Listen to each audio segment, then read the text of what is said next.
And with recording in progress, we'll begin now. So I'm using the wrong keyboard. So in 2021, Stirling Council was awarded, as part of the final generation of the award, a Conservation Area Regeneration Scheme, or CARS grant, by Historic Environment Scotland. The grant, which had been initiated by Historic Scotland and had gone through a series of generations, allowed local authorities to obtain significant investment in their conservation areas through a competitive application process. Councils would provide match funding, would identify priority projects and suggest a wider need. CARS applications not only needed to identify a conservation requirement, they also needed to identify a regeneration potential for the place of a given conservation area and wider settlement. As is common in many CARS across Scotland, a significant focus of the Stirling CARS was a shopfront restoration project from towns as diverse as Paisley, Fraserburgh, Campbelltown, Cooper, and of course Falkirk that we were hearing about earlier. Shopfront improvement has been a vital and a visible element of the twinned aspects of conservation and regeneration that compose CARS schemes. Now, it's unfortunately the case that many conservation areas and more widely historic settlements across the country and across Scotland are visibly affected by what can only be politely described as inappropriate or even detrimental shopfronts, where perhaps too large fascia, where corporate logoing, where insensitive lettering, incongruous colouring, or a heritage of challenging later demolition or changes to historic fabric have taken away from the aesthetic and from the sense of placemaking of earlier 20th, 19th, or even earlier centuries of retail and commercial architecture and place. Now, such an imposition can be seen to take away not only from the wider character of a conservation area, but its sense of place, and rather it does take away from the sense of place or placemaking that is a kind of summative essence or a multi-dimensional essence of a given setting. And placemaking in place is obviously a key part of contemporary planning language and conservation language, and obviously in Scotland we have such tools as like the placemaking standard and so on and so forth that help give us a sense of what we're lacking perhaps in an environment, as in some of the images I was showing from these various streets in Stirling, and I'll come back to these later. In doing so, bad shopfronts can make it less hospitable either for customers or who do not find an area suitable for the historic environment that they might otherwise expect, or for investors, be those retailers that maybe are seeking to enter into a market and find it not sustainable for their own shop concerns, or for the financial backers of retail who see an area in decline and view it as a more risky or more costly venture and for their investment. Behind these surface concerns are, of course, the deeper issues, some of which we've heard a little bit today, affecting both urban and rural shopping centres in recent decades. So shopfront improvement is, sorry, I'll stick on the slide. Shopfront improvement is one tool, therefore, to answer some of these challenges around the sustainability and viability of retail, particularly in conservation areas. So in this paper, I'm going to present a little bit about the scheme that I'm responsible for, the CARS scheme, how it is envisioned, but also to discuss the context of the CARS scheme, the historic development of Stirling and its shops, town conservation area itself, and the idea of placemaking and the challenges to retail in the present and future eras. So the key question underlying this is how, potentially also, historic shopfront restoration will support Stirling as a heritage place, as well as a place for residents from the city and the wider environs, and also for the hundreds of thousands of people who potentially visit the city each year. And of course, we've heard about the role that tourism has to play within heritage, and also more than that as well, but obviously we deal with multiple audiences when engaging with the historic environment. So as Susan introduced, a word of caution is that before I begin this paper properly, just like the CARS itself, I'm at the beginning of my journey with Stirling's historic environment. I was only appointed in summer, and at the moment the CARS scheme itself is really only in its development phase and before its implementation in the next calendar year.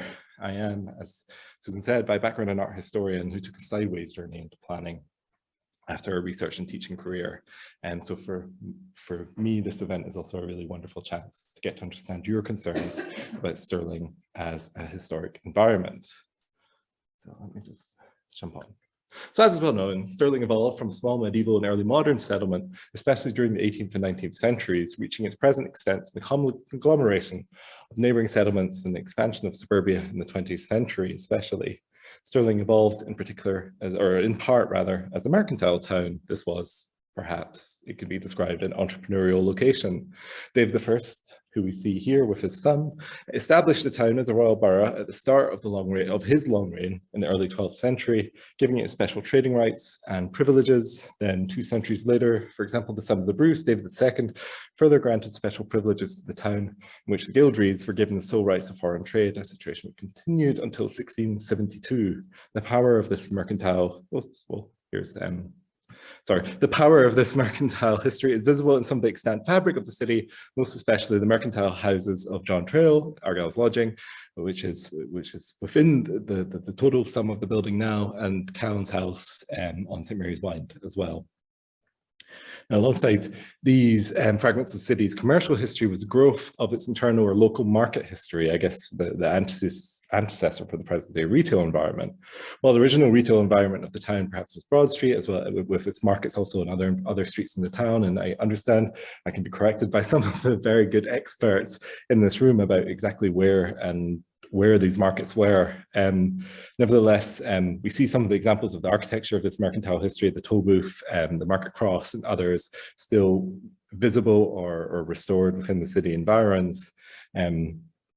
So with, just to jump back, so with new developments, with new shifts in urban development, the town grew southeast along the tail of the crag, with Baker Street and Spittal Street more formally established, and then ultimately Quality Street, which became King Street as well, and leaving behind the retail, kind of moving down the hill and leaving behind arguably the slums at the top of the hill, except that, and sorry, I'm jumping about my slides, the area at the top of the town, even though there was increasingly diminished housing quality, was nevertheless a rich retail environment with ground floor retail on Bow Street, on Broad Street, on St. Mary's Wynd, and so on and so forth, on Baker Street as well, that in the words of Elspeth King, quote, ensured that commerce was local and the community was lively, unquote. Now for some sites, I find this really lovely, and shops were also put into older fabric. They were all put into older fabric, but here's an example of a shop that was in the corner of Darrow's Lodging, for example, and then also these shops on older tenements on Baker Street. So unfortunately, all of this evidence now gone. So in the 1830s, a new road also was built from St. Ninians to the new bridge, which became Murray Place. This itself was also, of course, the key shopping arena. And then added in the 1860s between King Street and Murray Place was Stirling Arcade and Alhambra, capped at either end by hotels and featuring a stylish and modern shopping environment, and of course the theatre. Now, Stirling was of course deeply changed, however, by developments in the 20th century, with decisions by the council to demolish much of the city centre fabric between the wars. Although some plots were temporarily preserved by the Fiscal Society between the wars, this ultimately came to naught, and the post-war period saw the demolition of much older fabric on Broad Street, on Bow Street, on St. Mary's Wynd, on Upper Baker Street, and in other parts of the city. In doing so, much older retail fabric, including a lot of what I've just showed you, was lost. These kind of ground floor retail environments that really were very interesting, because just at the same point in history as Jane Jacobs was writing about the great vitality of mixed-use environments in urban settings, this was obviously being removed here, as it was being removed in many Scottish and UK settlements. Yeah, and this wonderful image of Culloch on the lower end of Baker Street as well. Yeah, and this is a clearance of Broad Street, for example, as well. Just these images I scanned out of Old Stirling, but they're really wonderful. And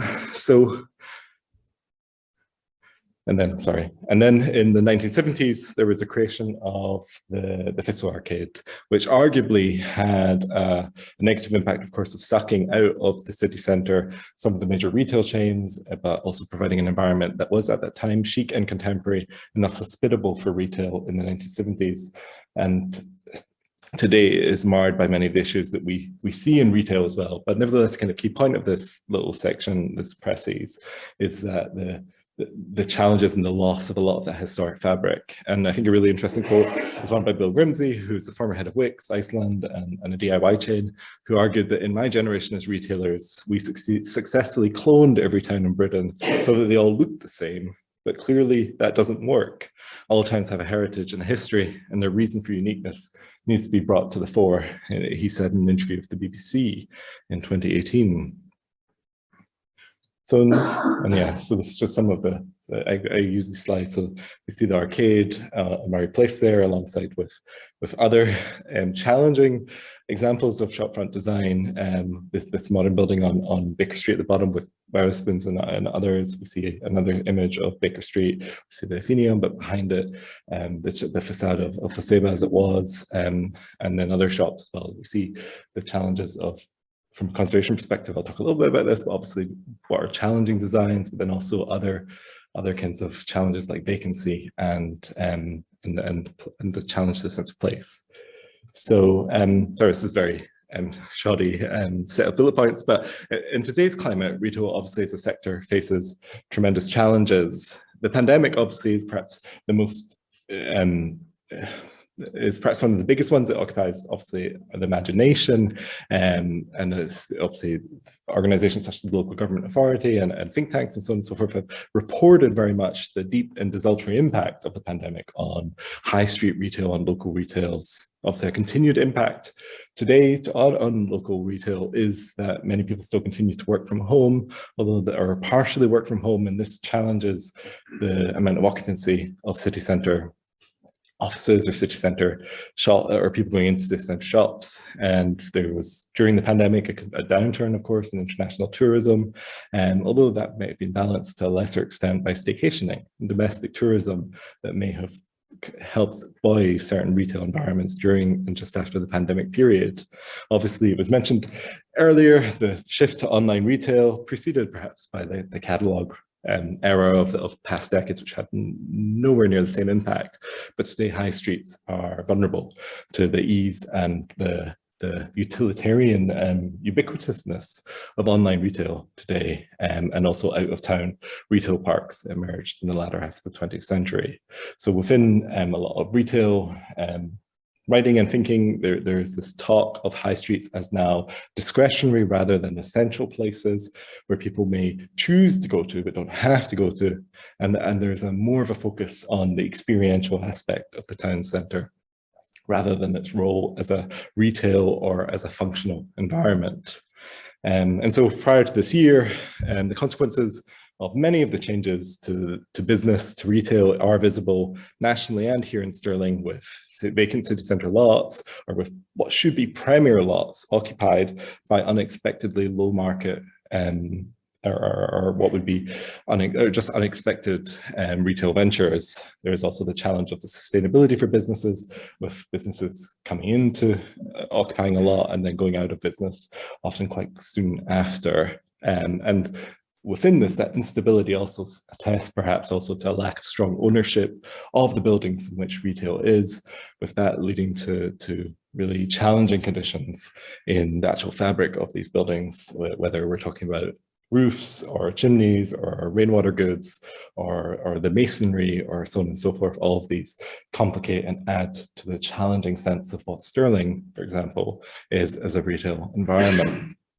And with talking with colleagues, of course, there's also the challenges of business rates as they increase, and we also have the new challenges of the new recession mentioned again earlier, and the challenges of increase in interest rates, the challenge of the energy crisis, and so on and so forth. And as was mentioned earlier, it's going to be increasingly hard to convince owners or renters of shops to invest in the fabric of their environment, because other costs will come first. So thus we have grants, but even then there will be the challenge. So just Yeah, so in the 1960s, the idea of conservation areas emerged, as many of you will be familiar with, being formulated in the Civic Amenity Act of 1967, which stated that local authorities should, from, quote, time to time determine which parts of the area or in Scotland district are areas of special architectural or historic interest, the character or appearance of which it is desirable to preserve or enhance. Today, this is contained mostly in the same language within the planning listed building conservation areas Scotland Act of 1997, sorry. In Stirling, a number of conservation areas were determined, and more subsequently, but the historic core of the city remains really in two conservation areas here, the Stirling Town and Royal Park conservation area, with the sandwich of Kings Park just held between the Royal Park and the town. And this encompasses the core development of the borough from antiquity to post-modernity to today, and includes, as I mentioned, includes the Royal Park to the southwest of the castle. In the CARS application, my colleagues in Stirling Council identified a smaller area within the much larger conservation area with which to apply for the Conservation Area Regeneration Scheme funding to Historic Environment Scotland. And Historic Environment Scotland asked them to even shrink that area to become smaller to the present definitions of the CARS area. This is a tight band that addresses, but doesn't encompass entirety, of elements of King Street, Spiddle Street, Baker Street, Bow Street, and St Mary's Wynd, also with parts of Broad Street and the entire length of Kingstibbles Lane.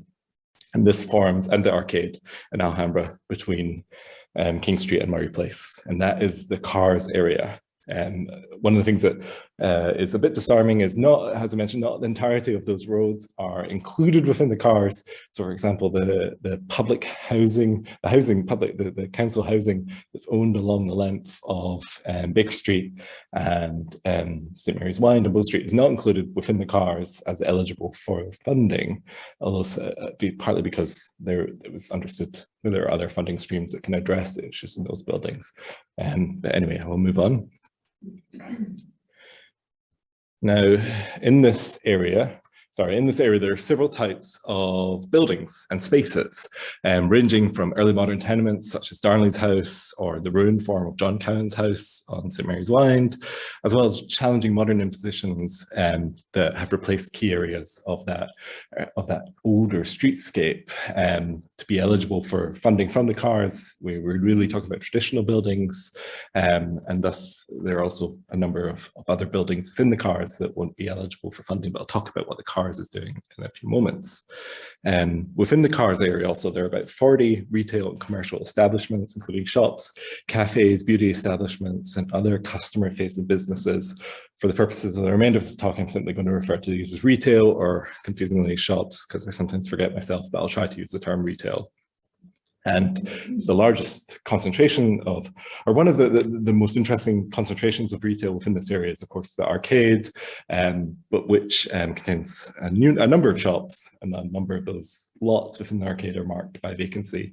And then we have shops principally on Baker Street and that top end of King Street, with a number of other smaller institutions dotted around the other areas, and a small concentration of shops also on Broad Street. I'm just talking, so this is the arcade here, for those who don't know. I'm forgetting that you keep looking at maps of this. This is the good number of little shops are eligible for CARS funding on Baker Street. This is Darnley's house, which has a cafe at its ground floor, but why it's surrounded by a hexagon is because it's a focus building for the project. I'll explain that in a little bit. There's some shops here at the bottom of Broad Street. There is a shop here, and there's a Settle Inn as well. And there are a few other retail environments dotted throughout, all of which will be kind of focuses for the project. So it is well recognized at Scottish and UK levels how significant high street retail environments are, driving economic growth, jobs, even innovation, but also being sites of local pride, of localism, of local identity. And however, the 20th century has seen this aforementioned shift away from distinctive high streets to often difficult spaces.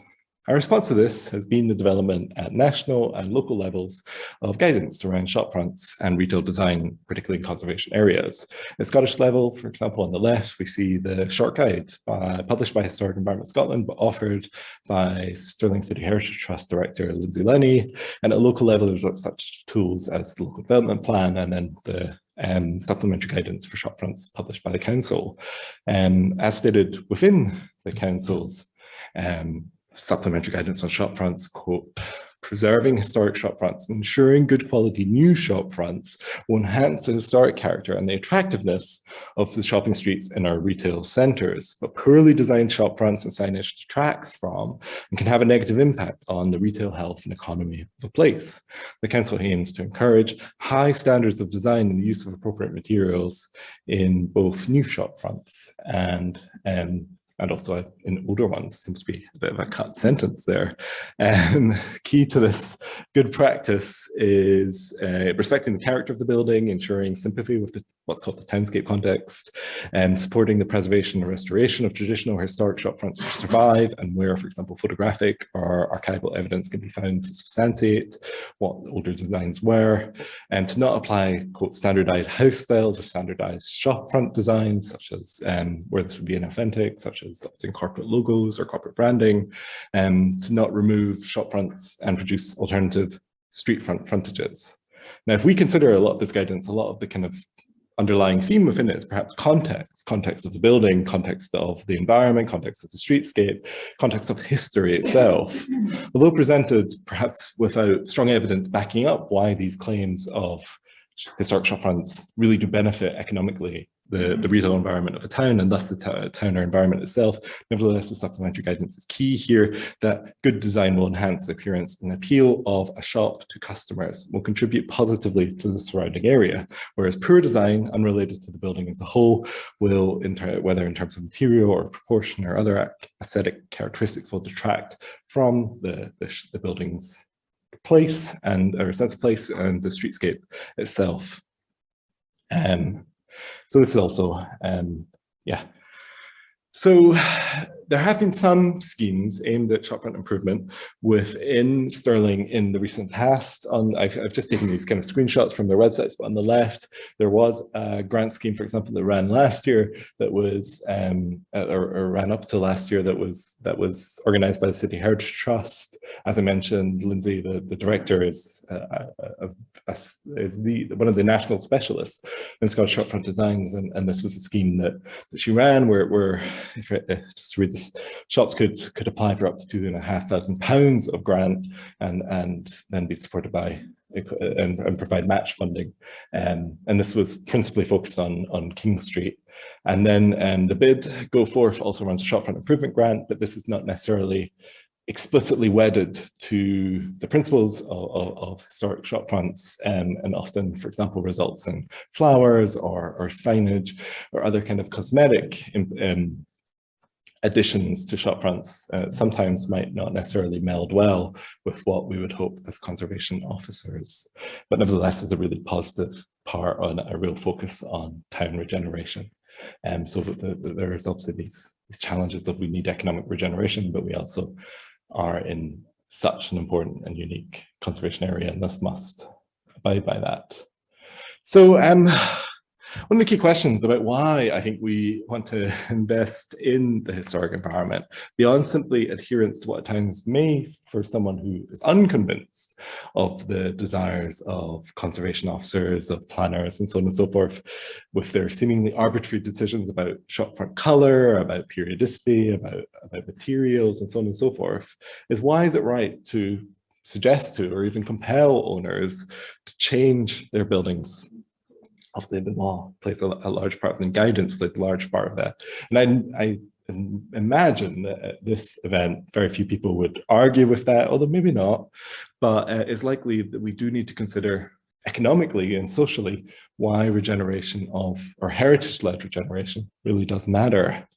UCL planner Ricky Burdett has written that we don't just need to support shops, we need to recognize them as vital to the sense of place as key participants of the social value or social landscape that sustains city and town living. And he writes that physical environment is key with the potential to, quote, dignify and civilize the urban environment and promote a degree of civic pride and engagement, something which I mentioned earlier. In this way, what's presented by this academic is that a strong high street or retail environment brings both economic value and social value to the communities around it potentially. Now, a really concrete series of reports, but this is the last instance of it, is Heritage and Economy, published by Historic England. I've read that HES have published similar guidance, but I couldn't quite find it in the last few weeks. But I really enjoyed looking through heritage counts. This is kind of a summative overview of various roles in which heritage plays a part in English economy, but also has a really good focus on heritage and retail and why heritage and retail. So in this report, various cases for investment were put forward. And it's thus, I think, really interesting to draw on this kind of concentration of best practice and research about why, in my role, for example, as CARS officer, when working with the 40 shops in the CARS area, to try and convince them that investing in their shop fronts will be actually really matter. Partly this is about experiential change, and it helps shop fronts contributing to a wider sense of place, contributing to that experiential change. The high streets have become more experiential. They offer more than just that place to sell goods. They are about finding and connecting with audiences, or about developing associations. We heard the term intangible heritage earlier, and very much retail is a participant of contemporary intangible heritage, the associations that we form and bond to with places.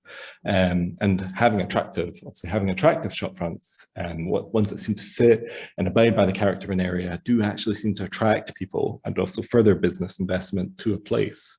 HES also, HE, Historic England also argued that being in a listed building provided a more positive experience, and they used data from 509 commercial businesses occupying listed buildings that showed for those businesses, often occupying a listed building was amongst the most valuable assets for them in terms of attracting customers, but with the proviso that that listed building had to be well maintained and had to look good to attract those customers too. And density of heritage, density of well-kept heritage also is a really important thing. With a kind of where if there is that greater concentration of well-kept heritage, it will draw people to that area. Now, why is this important? It's often a cliche to say about Stirling that Stirling has a retail environment in its city centre, and then it has a castle, and there's this challenge of how do we support tourists to not just travel quickly up to the castle hill or ignore on their buses to actually stop and take time in town, but it's also the issue of other audiences. How do we make it a better environment for people from either the wider council area or from beyond to come and enjoy Stirling and take time in Stirling? How do we make it better for residents to enjoy their town and their city as well? How do we make it better for the students who fill up our city as well, and make it more of an environment which is of a certain kind of character? So these things are all kind of underlying this. How do we web into and attract multiple audiences to use the space and make it more attractive for the businesses by helping the businesses understand that they need to be more attractive as well, and support them in this way. And I'll talk about that support in a second. Now, this report also just argued very much that heritage enhances business opportunities. It makes businesses more attractive also for investment too. But the underlying thrust of all of this is that businesses do not benefit from poorly maintained examples of the historic environment. Instead, they need to be in well cared for areas of heritage, and they themselves must take care of their own historic environment. So this is kind of a strong case for investment by owners, but also investment obviously by local authorities in their shepherding of conservation areas. But that itself is a challenge because of course we need funding for that, and this is why, for example, Historic Environment Scotland, the CARS or the Heritage Lottery Fund's funding are both so significant in really being very active participants in improving retail across the country. So anyway, I'm waffling a little bit, sorry.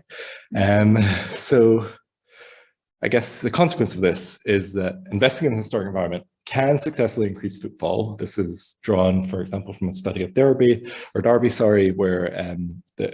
there was a drop in nationally in shop attendance in conservation areas across the country, but Derby had a series of kind of cars-like schemes and actually saw a reversal of that trend with an increase in people attending those shops. And people tend to also spend more in their local economy after investment in the historic environment. And in areas that have received investment in the historic environment, approximately 1 in 5 visitors in a survey of 1,000 stated they would spend more in that area. So that's hopefully something that we would want for Stirling as well, and particularly that money to really, or that visitor money to really be adding to local businesses in the town. And then this is a really interesting thing. Obviously, it's perhaps a bit of a hope and a prayer, but obviously the returns on, or not obviously, but the returns on heritage-led regeneration projects often outstrip the costs of that regeneration investment. And this is something that comes out of National Lottery Heritage Fund analysis of their grants given to towns across and cities across the country. That's obviously the hope for Stirling as well. So by capitalizing on our historic environment, we also will capitalize on something which is really important. Stirling's most unique asset is its heritage, its historic and natural environment. This medieval town on a crag that grew and evolved in the 19th to 20th centuries and now the 21st century. Really, something that's really important, something that's often stated, for example, by, I'm quoting here Robert Merton Shaw, an economist, over the long-term quote, places with strong distinctive identities are more likely to prosper than places without them. Every place must identify its strongest, most distinctive features and develop them, or run the risk of being all things to all people and nothing special to any, unquote, which I think is a challenge for any place, but I think for Stirling especially, we need better shepherding and care of the conservation area, of the town more widely, and through the cars really focusing on the streets that I've mentioned. So just to kind of conclude, in 2011, at the opening of her review into the state of the High Street, Mary Portas wrote, quote, "The only hope our high streets have of surviving in the future is to recognize what's happened and deliver something new." Writing after decades of mismanagement of the high street, Portas argued that instead we need to create, quote, lively, dynamic, exciting, and social places that give a sense of belonging and trust to the community, unquote. Now, ironically, although I think this was actually really an intention in Portas's report, sometimes that new, that need of something new is the old. It's not the chic, it's not the new garish plastic sign or the new artificial frontage or the sense of kind of modernity that has ruined our shop fronts in many ways over the last several decades, and as a consequence, often the town environments beyond them. It's really important again to emphasize that Stirling is one of the most significant settlements in Scottish history, but one whose importance is not entirely reflected in the city's care of its historic environment to date. This perhaps contributed to some of the challenges the city's retail today faces, which is marred by the challenges facing retail more broadly, but also with the specific demands that a precious conservation area with greater demands on what maintenance should do of those buildings, leading to the loss of historic shops, leading often to inappropriate design for the sites that remain, that thus exacerbates the economic and social value challenges of the city centre itself. Within the Cars area and also beyond it. The Stirling Cars project as a whole will invest hopefully over £3 million into Stirling's historic environment, seeing the improvement of building fabric for a traditional building grant scheme, awareness raising about the historic environment and how to maintain it for community engagement and education, and also a retail supporting shopfront grant that will help shop owners invest into their shop fronts, and that grant scheme will be aimed to provide 90% grant for shop owners. So this is some of the steps ahead. Development of a shopfront grant scheme that will offer larger grants than are available to SCHT and the bids. Grants that we haven't yet determined what the cap of this will be, but it will be larger than the 2,500 that SCHT could offer. It will look to secure better shopfront guidance to aid owners during what is a trying economic period by a conservation accredited architect that will guide them to the kind of shop fronts that they should perhaps look at to replace perhaps the inappropriate designs.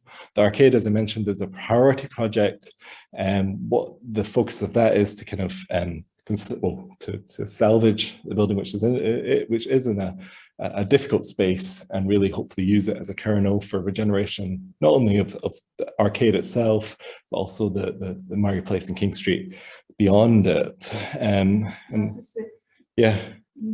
Oh, I'm so sorry. Yeah, no. So, yeah, rambling on, sorry. So yeah, this is kind of part of the car scheme.